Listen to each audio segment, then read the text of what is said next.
પવિત્ર આત્મા, અમે સ્વીકારીએ છીએ કે તમે અહીંયા આ રૂમમાં હાજર છો.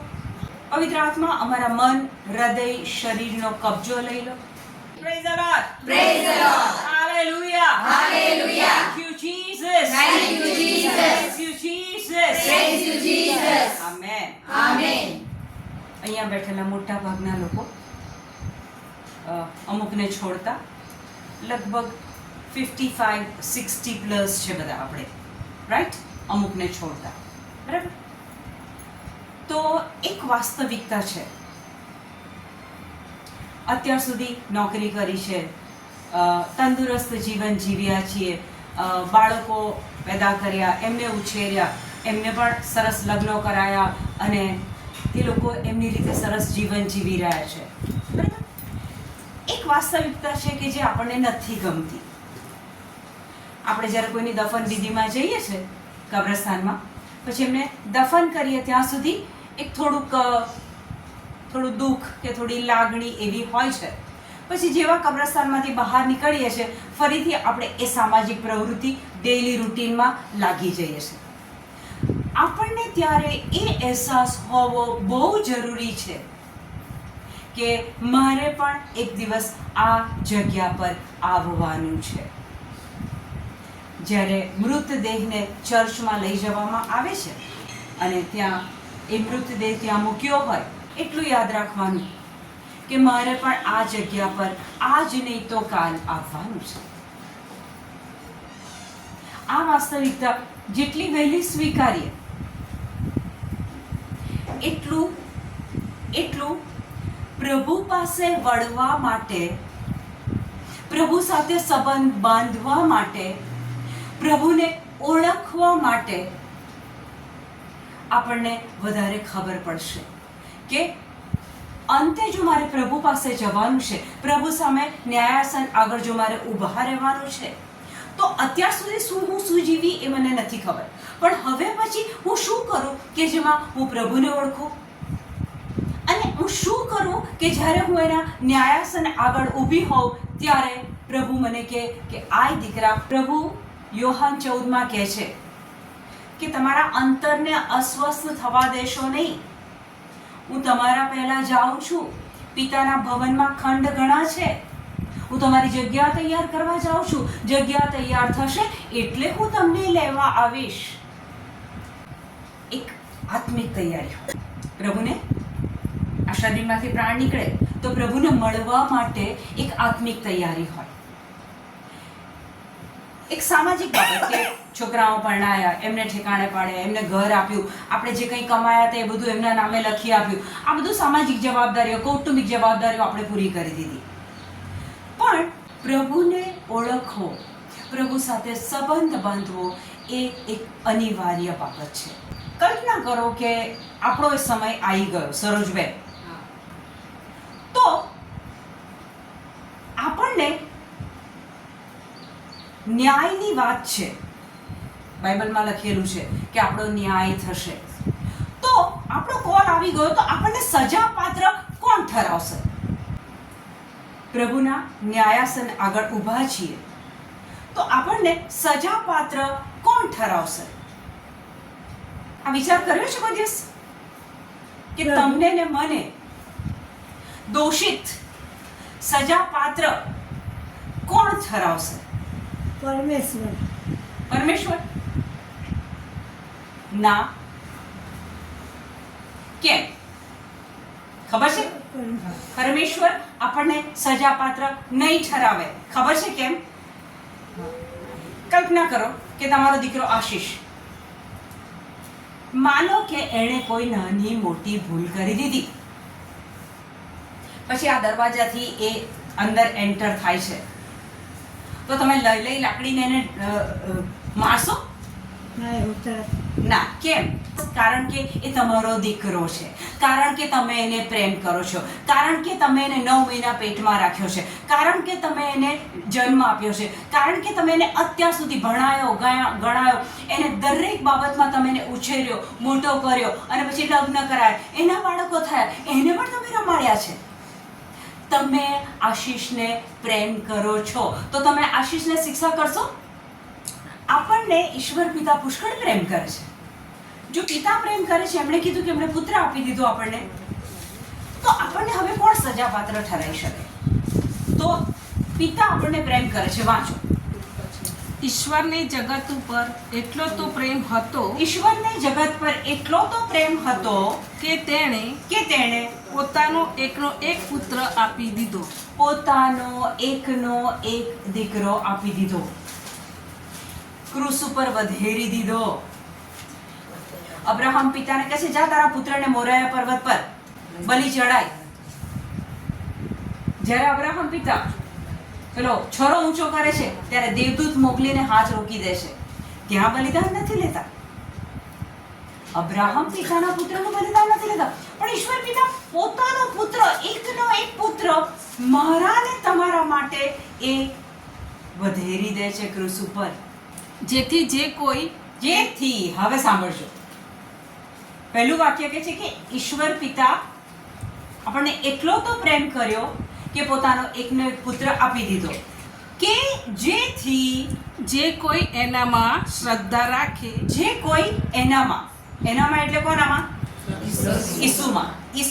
જે કોઈ ઈસુમાં શ્રદ્ધા રાખે તે નાશ ન પામે. જે કોઈ ઈસુમાં શ્રદ્ધા રાખે એ નાશ ના પામે. હવે ઈસુ વિશે બહુ બધી વાતો આપણે જાણીએ છીએ, બહુ બધી રિટ્રીટ અટેન્ડ કરી છે, દર રવિવારે બોધમાં પણ આપણે સાંભળીએ છીએ, બાઇબલમાં પણ આપણે ઈસુ વિશે વાંચ્યું છે.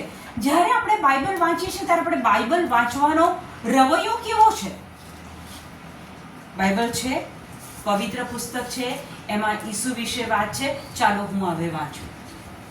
શ્રદ્ધા ઈસુ પર છે, એ જીવતા ઈસુ પર શ્રદ્ધા છે. કારણ કે આપણે ઈસુને એક પેલા વર્ણનમાં જે આવે છે ને ત્યાં અટકી જઈએ છે. ઈસુ આવ્યા, શિષ્યો બનાયા, ચમત્કારો કર્યા, ક્રૂસ પર લટકી ગયા અને પછી દફન વિધિ. ખરેખર એ ઈસુને આપણે અંગત કોઈ સંબંધ છે ખરો? કે જ્યારે બાઇબલ વાંચો ત્યારે એ ઈસુ, જીવતો ઈસુ તમારી જોડે વાત કરે છે. અહીંયા કહે છે કે જેથી જે કોઈ એનામાં ઈસુમાં શ્રદ્ધા રાખે તેનો નાશ ન થાય. મેં હમણાં કીધું, વાસ્તવિકતા મૃત્યુ થવાનું છે. આ શરીરમાંથી પ્રાણ નીકળી જશે. આ કડવી વાસ્તવિકતા છે. 60 વર્ષ, 70 વર્ષ, 100 વર્ષ, 120 વર્ષ, પછી તો એક સમય આવશે આ પ્રાણ નીકળશે. તો કે છે કે જે કોઈ ઈસુમાં શ્રદ્ધા રાખે એનો નાશ ના થાય. ધેટ મીન્સ એનો અર્થ કે નાશમાં જવાની જગ્યા પણ છે ખરી ને. જેમ અનંત જીવન પ્રભુ સાથે છે, એમ અહીંયા વચન કહે છે કે એનો નાશ ના થાય. ધેટ મીન્સ જો આપણે ઈસુમાં શ્રદ્ધા નથી રાખતા તો નાશ થવાના ચાન્સીસ ખરા, પણ શાશ્વત જીવન પ્રાપ્ત કરે. ઈસુમાં જે શ્રદ્ધા રાખે એ શાશ્વત જીવન પ્રાપ્ત કરે. અગ્નેશબેન, હમણાં સુધી આપણે જેન્યુઇનલી બહુ સરસ જીવ્યા છીએ, બધી જ રીતે બહુ સરસ રીતે જીવ્યા છે. હવે આપણે એક જ કામ કરવાનું છે. જો એક વસ્તુ સ્વીકારવાની કે મોટા ભાગનું જીવન તો પૂરું થઈ ગયું. હવે આપણી પાસે જે સમય બાકી છે એ સમયમાં ઈસુ પર શ્રદ્ધા રાખવાનો પ્રયત્ન કરીએ. લાંબી પ્રાર્થનાઓ નહીં કરીએ તો ચાલશે, ઉપવાસો નહીં કરીએ ને તો ચાલશે. ઈસુ આપણી પાસેથી આ બધું નથી માંગતા. ઈસુ નથી કહેતા કે તું 40 ઉપવાસ કરીશ તો તને સ્વર્ગમાં પ્રવેશ આપીશ. ના, ખાલી એનામાં જેને શ્રદ્ધા હશે એનો નાશ નહીં થાય અને એને શાશ્વત જીવન મળશે. ઉપવાસો નથી કર્યા, પ્રાર્થના નથી કરી, પેલા 5 તીર્થધામોની મુલાકાત નથી કરી, માને તો હું જેરુસલેમ નથી જઈ શકી, માઉન્ટ મેરી નથી જઈ શકી, તો વચન કહે છે કે ઈશ્વરને જગત પર એટલો તો પ્રેમ હતો કે એનો એકનો એક પુત્ર મોકલી આપ્યો, જેને એનામાં શ્રદ્ધા હશે એનો નાશ નહીં થાય, એને શાશ્વત જીવન મળશે. એટલે કે એનો અર્થ એ થયો કે બાકીની બધી બાબતો મેં નથી કરી, પણ મેં ઈસુમાં શ્રદ્ધા રાખી છે તો મારો બેડો પાર થઈ ગયો. એમાં 18મું વચન વાંચો. જે કોઈ એનામાં શ્રદ્ધા રાખે છે જે કોઈ એનામાં શ્રદ્ધા રાખે છે તે સજાપાત્ર નથી રહેતું. મારો સવાલ હતો કે તમને કોણ સજાપાત્ર ઠરાઈ શકે? અહીંયા વચન કે છે, ફરીથી વાંચો. જે કોઈ એનામાં શ્રદ્ધા રાખે જે છે કોઈ એનામાં શ્રદ્ધા રાખે છે, ઈસુમાં શ્રદ્ધા રાખે છે, તે સજાપાત્ર નથી રહેતું. તે સજાપાત્ર નથી રહેતો.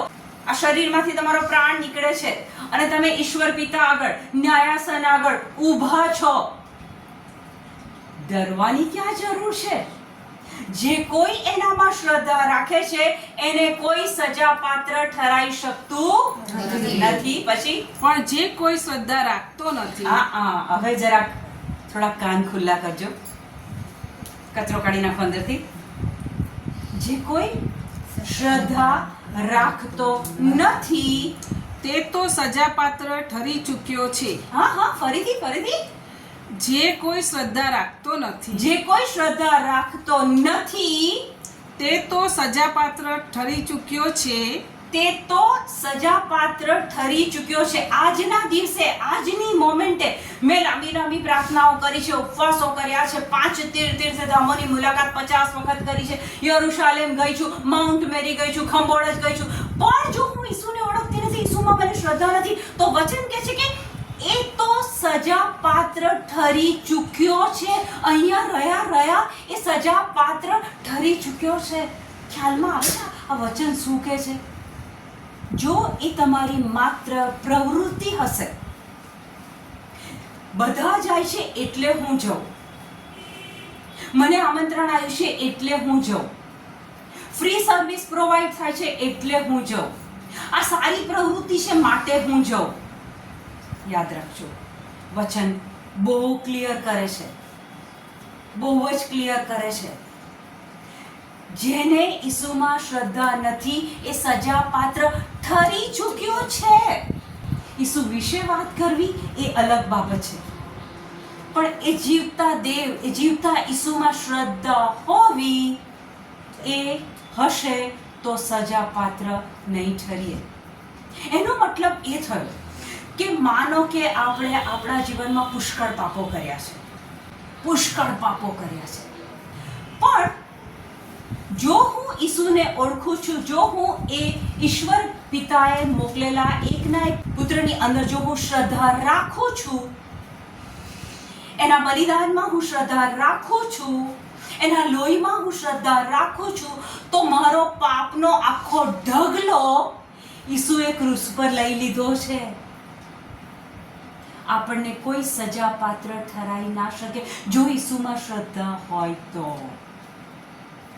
કારણ તેણે ઈશ્વરના એકના એક પુત્ર ઉપર શ્રદ્ધા રાખી નથી. કારણ પેલું વચન આગળ શું હતું કે જેણે ઈસુમાં શ્રદ્ધા નથી રાખી એ તો સજાપાત્ર ઠરી ચૂક્યો છે, કારણ એણે ઈશ્વરના એકના એક પુત્ર ઉપર શ્રદ્ધા રાખી નથી. મેં બહુ બધા લોકોને જોયા છે જ્યારે આઈસીયુમાં હોય, દવાખાનામાં એડમિટ હોય, ડૉક્ટરે 3 કલાક આપી દીધા હોય. આણંદમાં શ્રી કૃષ્ણ હોસ્પિટલ, ત્યાં એક ભાઈને એડમિટ કરેલા અને મને પ્રાર્થના માટે બોલાવવામાં આવી અને એ ભાઈને જોઈને મને જજમેન્ટ આવી ગયેલું કે ભાઈ હવે 2-3 દિવસના જ આ પૃથ્વી પર મહેમાન છે. મને ખબર પડી ગઈ. હવે એમના કુટુંબની જનની ઈચ્છા એવી હતી કે હું એવી પ્રાર્થના કરું કે લાંબુ જીવન મળે, પણ મને પવિત્ર આત્મા અંદરથી બતાવે છે કે આ સમય આવી ચૂક્યો છે.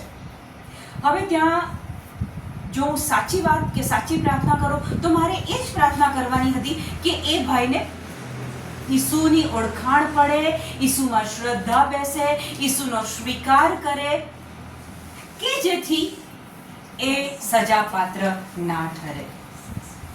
પછી મેં જ્યારે એ પ્રાર્થના કરાઈ ત્યારે એમના કુટુંબના એક દીકરાને બહુ મન દુઃખ થયું અને પછી એ મારા ગયા પછી કહેવા માંડે કે આ કઈ જાતની પ્રાર્થના હતી, કારણ કે એમની ઈચ્છા એવી હતી કે હું એવી પ્રાર્થના કરું કે તમને લાંબુ જીવન. મને અંદર પવિત્ર આત્મા બતાવે છે કે સમય નથી, પણ એ વખતે એ ભાઈએ મેં જેટલું બોલાયું એ બધું બોલ્યા. એમણે ઈસુનો સ્વીકાર કર્યો અને બધું મેં જેટલું બોલાવ્યું ને બધું જ બોલ્યા. કારણ કે બાઇબલમાં અમુક વચન એવા છે કે માનો કે એકદમ એન્ડ ટાઈમ આવી ગયો છે, ખબર નથી કે શું કરવું, હવે ચિંતા થાય છે કે મેં તો કંઈ પાપો કર્યા છે, કંઈ આ કર્યું છે, કંઈ તે કર્યું છે, છેલ્લે બધું દુઃખ ને ચિંતા એમને ઘેરી વળે. પણ એ સમયે જ્યારે બાઇબલના અમુક વચનો એ વ્યક્તિ બોલે અને ઈસુને સ્વીકારે, ત્યારે એને કોઈ સજા પાત્ર ઠરાઈ શકતું નથી. આપણે અહીંયા આટલા બધા બેઠા છીએ, ઈસુ ખ્રિસ્તની નજરમાં કોણ ધન્ય છે? ઈસુ લોકોની વચ્ચે બેઠા હતા અને એમના મા અને શિષ્યો એમને બહારથી એક સંદેશો મોકલે છે. પછી પેલા માણસ આવીને કહે છે કે તમારા મા અને તમારા ભાઈ મળવા માંગે છે. ત્યારે ઈસુ શું કહે છે? જે ઈશ્વરના વચન સાંભળે અને એને પાળે એ જ ધન્ય છે. શું કહે છે? જે મારા વચન સાંભળે. તમે લોકો હમણાં બધા સાંભળી રહ્યા છો, અને એ વચનને જે પાળે એ ધન્ય છે. પ્રભુના મુખમાંથી જે વાણી નીકળે એ પ્રભુ વાણી. મારો પ્રશ્ન પાછો રિપીટ કરું છું, તમને કોણ સજા પાત્ર ઠરાઈ શકે છે? ન્યાયાસન આગળ તમને કોણ સજા પાત્ર ઠરાઈ શકે છે? આપણી પાસે 24 કલાક છે. એક દિવસ આપણી પાસે 24 કલાક છે. એ 24 કલાક આપણે કેવી રીતના વિતાઈએ છીએ? શક્ય છે કે સવારે વહેલા ઉઠીને આપણે કિચનમાં ફિલ્મી ગીતો સાંભળીએ છીએ, પછી 10 વાગે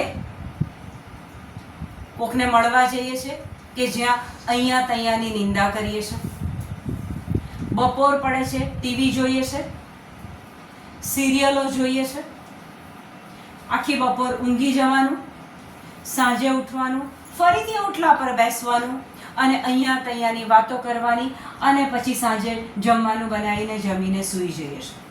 આ એક ટાઈમ ટેબલ હોઈ શકે છે. બીજું એક ટાઈમ ટેબલ હોઈ શકે છે કે સવારમાં હું ઉઠું ત્યારથી લઈને મારું ધ્યાન એમાં હોય કે પ્રભુ વચન હું સાંભળું, પ્રભુ વચન હું વાંચું, પ્રભુ વચન હું લખું, પ્રભુ વચન હું કોઈને કહું. એટલે કે સવારથી ઉઠીને મારે રસોઈ કરવાની હોય, ઘરના કામો કરવાના હોય, ક્વાઇટ પોસિબલ નોકરી પર જવાનું હોય, પાછું આવવાનું હોય, પણ આ બધા ટાઈમ ટેબલની વચ્ચે કેન્દ્ર સ્થાને કોણ છે? કે પ્રભુ વચન. કારણ કે વચનમાં કીધું છે કે ઈશ્વરે પોતાનો એકનો એક પુત્ર મોકલી આપ્યો. જો તમે એના પર શ્રદ્ધા નથી રાખતા તો તમે સજાપાત્ર ઠરી ચૂક્યા છો. એટલે જો મારે સજાપાત્ર નથી ઠરવું તો મારે એ ઈસુ પર શ્રદ્ધા રાખવી જરૂરી છે, અને એ શ્રદ્ધા રાખવા માટે ઈસુને ઓળખવો જરૂરી છે, અને એ ઓળખાણ માટે મારે પ્રભુ વચન સાંભળવા જરૂરી છે. તો આપણને કોણ સજાપાત્ર ઠરાઈ શકે છે? ખોલો યોહાન 12 એમાં 47 અને 48.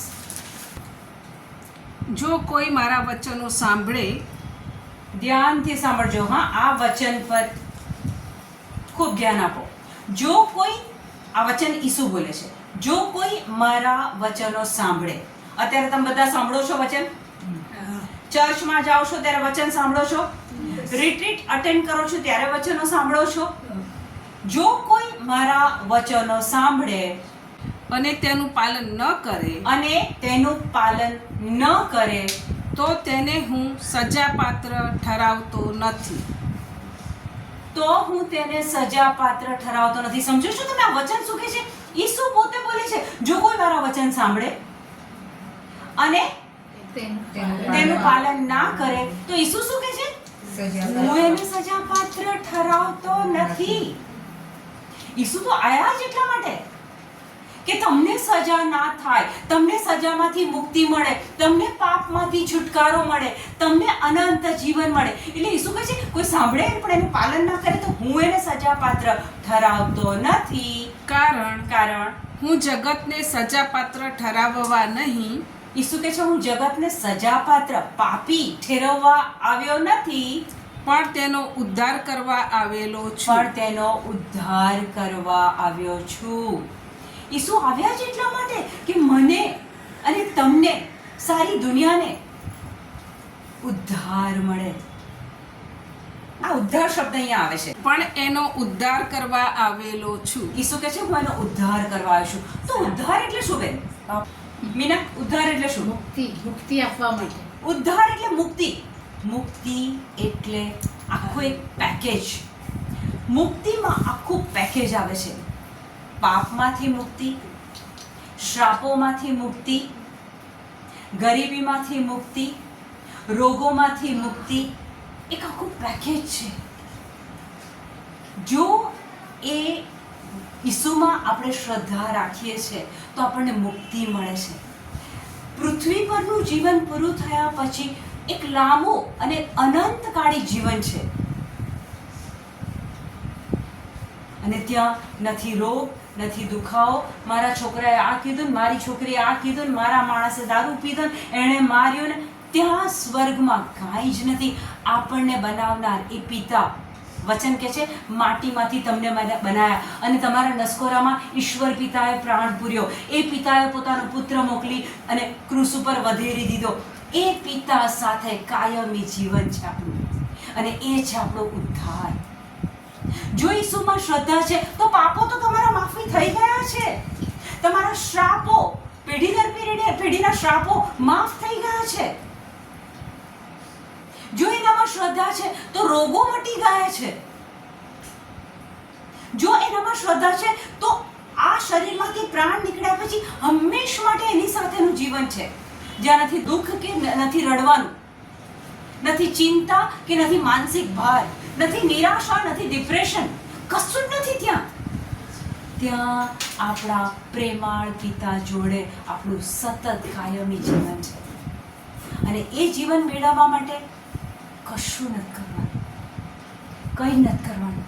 એ જીવન માટે ઈસુએ પૃથ્વી પર આવીને બધું કરી કાઢ્યું છે. એને રીઝવવા માટે એ સ્વર્ગ મળે એટલે અનંત જીવન મળે એટલે ઉપવાસો, પ્રાર્થના નથી કરવાનું. એક જ વસ્તુ કરવાની છે, એને ઓળખો, એની જોડે સંબંધ બાંધો, એનામાં શ્રદ્ધા રાખો. જ્યાં તમે ઈસુમાં શ્રદ્ધા રાખી કે બધું તમારું માફ, બધું જ તમારું માફ.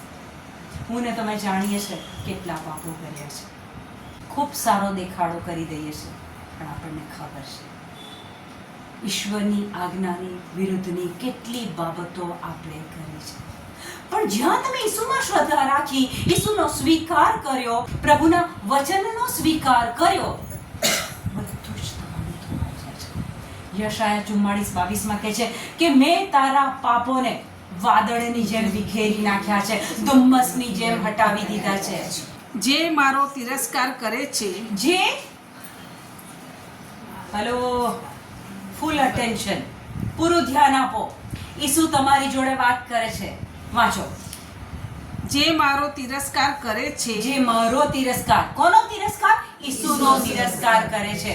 તમારા માટે સવાર પડે અને પ્રાયોરિટી શું છે? કામ કરવું, રસોઈ કરવી, અહીં તેની વાતો કરવી, ટીવી જોવું, ઊંઘી જવું. આપણે કેન્દ્ર સ્થાન કોને આપ્યું છે? આપણી જાતને કેન્દ્રમાં રાખી છે. મારે આ કરવાનું છે, મારે આ કરવાનું છે, તૈયાર થવાનું છે, અહીંયા જવાનું છે, નોકરી કરવાની છે, પૈસા કમાવાના છે. આ આખા જીવન દરમિયાન ઈસુ ક્યાં છે? જો યાદ રાખજો, ખોટું ના લગાડતા. ચર્ચમાં બી જઈએ છે તો કેન્દ્ર સ્થાને કોણ હોય છે? ચર્ચની પ્રવૃત્તિ કરીએ છે, કેન્દ્ર સ્થાને કોણ હોય છે? ઈસુ હોય છે, ઈશ્વર પિતા હોય છે. મને માન મળવું જોઈએ. ક્રિસમસની માસ પૂરી થાય પછી ફાધર આભાર વિધિ કરતા હોય, એમાં તમે પણ એક કામ કરેલું અને ભૂલથી ફાધર તમારું નામ કહેવાનું આભાર વિધિમાં ભૂલી ગયા. અંદર શું થાય છે? ફાધર પ્રત્યે અણગમો થાય છે કે મેં આટલું કામ કર્યું, મારું નામ તો લીધું નહીં. કેન્દ્ર સ્થાને કોણ છે? 47મું વચન પહેલેથી વાંચો. જો કોઈ મારા વચનો સાંભળે અને તેનું પાલન ન કરે તો તેને હું સજાપાત્ર ઠરાવતો નથી, કારણ હું જગતને સજાપાત્ર ઠરાવવા નહીં પણ એનો ઉદ્ધાર કરવા આવેલો છું. બરાબર. ઈસુ પૃથ્વી પર આવ્યા જ એટલા માટે કે તમે કેટલા ડગલા પાપો કર્યા હોય, પણ ઈસુ કહે છે ક્રૂસ ઉપર મારા શરીરમાં એ પાપો મેં લઈ લીધા છે. હવે તું તારા પાપ પર ફોકસ ના રાખીશ, તું ઈસુ પર ફોકસ રાખ, ઈસુને ઓળખ. દિવસ દરમિયાન તારા કામની અંદર ઈસુને યાદ કર, બાઇબલ વાંચ, વચનો વાંચ. 48મું વચન વાંચ. જે મારો તિરસ્કાર કરે છે અને મારા વચનોનો સ્વીકાર કરતો નથી.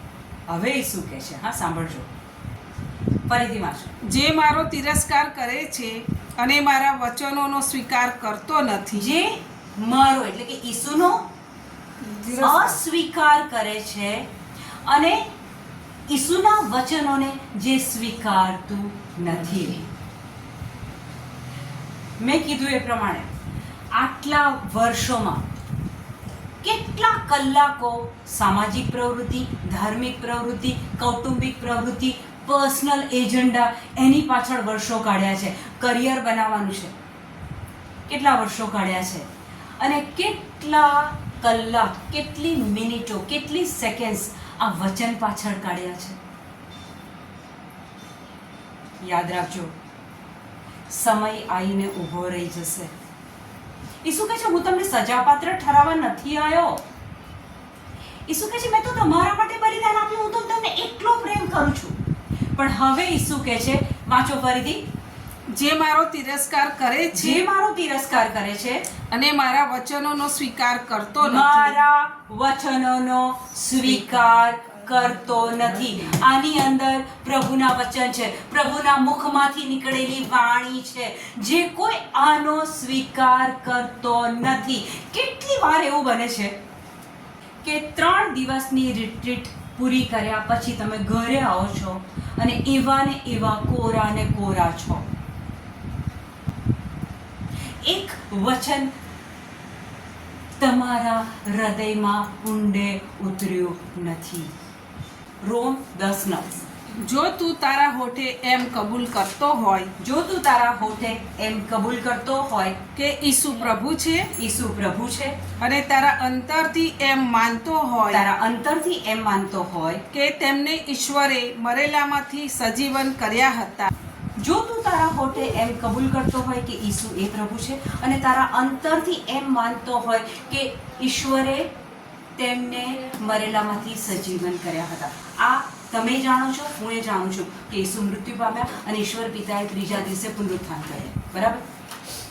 હવે આ આપણે જાણીએ છીએ, પણ આ જો તમે તમારા અંતરથી માનો અને મુખ્ય કબૂલ કરો, એટલે કે દાખલા તરીકે માનો કે સમય નજીક છે અને હું એમ બોલું છું કે ઈસુ એ જ મારા પ્રભુ છે અને ઈશ્વરે એમને મરેલામાંથી સજીવન કર્યા હતા. ફરીથી બોલું છું, માનો કે મારો સમય નજીક છે અને હું એ છેલ્લા સમયમાં એમ બોલું છું કે ઈસુ તમે જ મારા પ્રભુ છો અને ઈશ્વરે તમને મરેલામાંથી સજીવન કર્યા હતા. કર્મો નથી કર્યા, ખાલી આટલું હું અંતરથી માનું છું ને મુખે બોલું છું, તો શું થાય છે? પૂરું કરો વચન. તો તારો ઉદ્ધાર થશે. તો તારો ઉદ્ધાર થશે. કર્મો નથી કર્યા, પાપો કર્યા છે, ભૂલો થઈ ગઈ છે, લોચા વાગ્યા છે જિંદગીમાં, પણ જો તમે અંતરથી માનો અને મુખે કબૂલ કરો કે ઈસુ તમે જ મારા પર પ્રભુ છો ને ઈશ્વરે તમને મરેલામાંથી સજીવન કર્યા હતા, તો તમારો ઉદ્ધાર પાક્કો છે. હવે તમે જ્યારે વૃદ્ધ લોકોની મુલાકાતે જાઓ છો ત્યારે તમે એ વ્યક્તિ પાસે આ બોલાવડાવો, બાઇબલ ખોલીને બોલાવડાવો કે હું નથી કહેતી ભાઈ, બાઇબલમાં લખ્યું છે. ત્યારે એ વ્યક્તિનો શું થશે? એ ઉદ્ધાર તમારા સમય ફાળવવાથી એ આત્મા બચી જશે. તમને ખબર છે બેન, ઈસુ ક્રૂસ પર હતા ત્યારે એવું બોલેલા, મને તરસ લાગી છે. એવું સાંભળ્યું છે? ઈસુને શાની તરસ લાગેલી એ વખતે? પાણીની? ફેન્ટાની? ના, ઈસુ તમને ને મને કહે છે કે આત્માઓ મારી પાસે લાવો, મને આત્માઓની તરસ લાગી છે. અત્યારે નૂહના સમય કરતાં બેન વધારે પાપ વધી ગયું છે અને ત્યારે પ્રભુ તમને ને મને, જ્યારે તમે લોકોની મુલાકાતે જાઓ છો ત્યારે આ વચન એમના મુખે બોલાવો, કે વચન કહે છે કે તમે અંતરથી માનો અને મુખે કબૂલ કરો કે ઈસુ તમે જ મારા પ્રભુ છો, ઈશ્વરે તમને મરેલામાંથી સજીવન કર્યા હતા, તો તારો ઉદ્ધાર પાક્કો. તમે આટલું જ્યારે વચન આપો તો વ્યક્તિનો ઉદ્ધાર થશે બે. 48 જે મારો તિરસ્કાર કરે છે જે મારો તિરસ્કાર કરે છે અને મારા વચનોનો સ્વીકાર કરતો અને નથી, મારા વચનોનો સ્વીકાર કરતો નથી, તેને સજાપાત્ર ઠરાવનાર તો છે જ, તેને સજાપાત્ર ઠરાવનાર તો છે જ. હું નથી કહેતી વચન કહે છે. શરૂઆતથી મારો સવાલ છે, તમને કોણ સજાપાત્ર ઠરાઈ શકે? ઈસુ કહે છે હું તો નીચે આવ્યો. ઈશ્વર પિતા કહે છે મેં મારા પુત્રને વધારી દીધો. પ્રભુ તમને આટલો બધો પ્રેમ કરે છે. જે મારો તિરસ્કાર કરે છે જે મારો તિરસ્કાર કરે છે અને મારા વચનોનો સ્વીકાર કરતો અને નથી, મારા વચનોનો સ્વીકાર કરતો નથી. કેટલી બધી વાર આપણે વચન સાંભળીએ છીએ, સ્વીકારતા નથી. સાંભળીએ છે રિટ્રીટમાં જઈએ, દેવળમાં જઈએ, ઘરે વચન સાંભળીએ છે, અહીંયા સુધી જ રહે છે, એ હૃદય સુધી આવતું નથી. ઈસુ શું કહે છે? તમારું હૃદય એ તો જમીન છે. માર્ક 4 જેવી જમીન તેવો પાક. જે એને સ્વીકારતું નથી, વચનોને સ્વીકારતું નથી, આગળ વાંચો, તેને સજાપાત્ર ઠરાવનાર તો છે જ, જે મારો સ્વીકાર કરતો નથી, વચનોનો સ્વીકાર કરતો નથી, એને સજાપાત્ર ઠરાવનાર તો છે જ. મારી ઉચ્ચારેલી વાણી જ છેલ્લે દિવસે તેને સજાપાત્ર ઠરાવશે. મારી ઉચ્ચારેલી વાણી જ છેલ્લા દિવસે એને સજાપાત્ર ઠરાવશે. પ્રભુના મુખમાંથી નીકળેલો શબ્દ, એનું વચન, પ્રભુ વાણી જો આપણે સ્વીકારતા નથી તો કે છે, હું નથી કહેતી, વચન કહે છે કે છેલ્લા દિવસે એ વાણી એને સજાપાત્ર ઠરાવશે.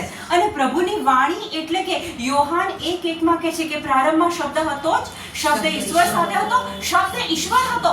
પ્રભુની વાણી એટલે શબ્દ, એટલે ઈશ્વર પોતે, ઈસુ પોતે. જો તમે એ શબ્દને નથી સ્વીકારતા, એ ઈસુને નથી સ્વીકારતા, એ ઈસુમાં શ્રદ્ધા નથી રાખતા, તો કહે છે કે છેલ્લા દિવસે એ ઈશ્વરની વાણી તમને સજાપાત્ર ઠરાવશે. તમારા જીવનમાં કેટલા બધા લોકો આયા, મે બી ફાધરો, મે બી સિસ્ટરો, કદાચ કોઈ પ્રીચર, કોઈ પાસ્ટર, જેણે તમને પ્રભુ વચન આપ્યા છે, પુષ્કળ આપ્યા છે. આટલા વર્ષોમાં પુષ્કળ પ્રભુ વચન મળ્યા છે. આપણે રવિવારે એ વાંચન સાંભળીએ છીએ, 3 વાંચન રવિવાર થાય છે. એ પ્રભુ વચન આપણી અંદર જાય છે. મેં ને તમે એનો અસ્વીકાર કર્યો છે? Question mark. અહીંથી સાંભળીને જવા દીધા છે? આત્મમંથન કરજો. હું કશું નથી કહેતી. ઈસુ કહે છે કે જેણે મારો અસ્વીકાર કર્યો છે. ઈસુનો અસ્વીકાર એ કઈ રીતના? ઈસુનો શબ્દ, જ્યારે તમે એ શબ્દને અસ્વીકાર કરો છો, એ વચનનો અસ્વીકાર કરો છો, એ વચન તમને સજાપાત્ર ઠરાવશે. મારી સાસુએ આમ કર્યું ને, લગ્ન કરીને આવી ત્યારે આ હતું અને મને આ દુઃખ પડ્યું. ઈસુને શું દુઃખ પડ્યું એ યાદ કરો. જો આપણે પ્રભુનો, ઈસુના વચનનો સ્વીકાર નથી કરતા, એના કર્મોને સ્વીકાર નથી કરતા, પૃથ્વી પર તો આપણે જીતી જઈશું. પૃથ્વી પર આપણે બહુ સરસ જીવન જીવીશું. પણ આજે પ્રભુએ આપણા માટે આ દિવસ નક્કી કર્યો છે કે તારા પરથી ફોકસ હટાવીને વચન પર ફોકસ આપ. ઈસુનો સ્વીકાર કર. ઈશ્વર પિતાએ જગતને એટલો તો પ્રેમ કર્યો કે એકનો એક પુત્ર મોકલી આપ્યો. જેને એનામાં શ્રદ્ધા છે એનો ઉદ્ધાર તો પાક્કો છે. ત્યાં ઈસુ નહીં પૂછે તે કેટલા છોકરા ઉછેર્યા, તે કઈ સ્કૂલમાં નોકરી કરી, તારો પગાર કેટલો હતો, તને પેન્શન કેટલું મળ્યું, ઈસુ નહીં પૂછે. છેલ્લે એક જ વસ્તુ, ઈસુમાં શ્રદ્ધા, ઈસુના વચનનો સ્વીકાર. ભજનો ગાયા એટલે સરસ, ફાઇન, દેવળમાં ગાયા એટલે સરસ, ક્રિસમસની માસમાં ગયા, સરસ આપણે કૃષ્ણ ભગની ભક્તિમાં પણ ભાગ લીધો. એ આખી પ્રક્રિયાની પાછળ કોણ છે? હું છું કે વચન છે, હું છું કે ઈસુ છે, હું છું કે ઈશ્વર પિતા છે? કોણ છે? ખાલી તમારા અંતરમાં આજે રાત્રે સૂતા પહેલા ઝાંકજો કે મારી દરેક પ્રવૃત્તિની પાછળ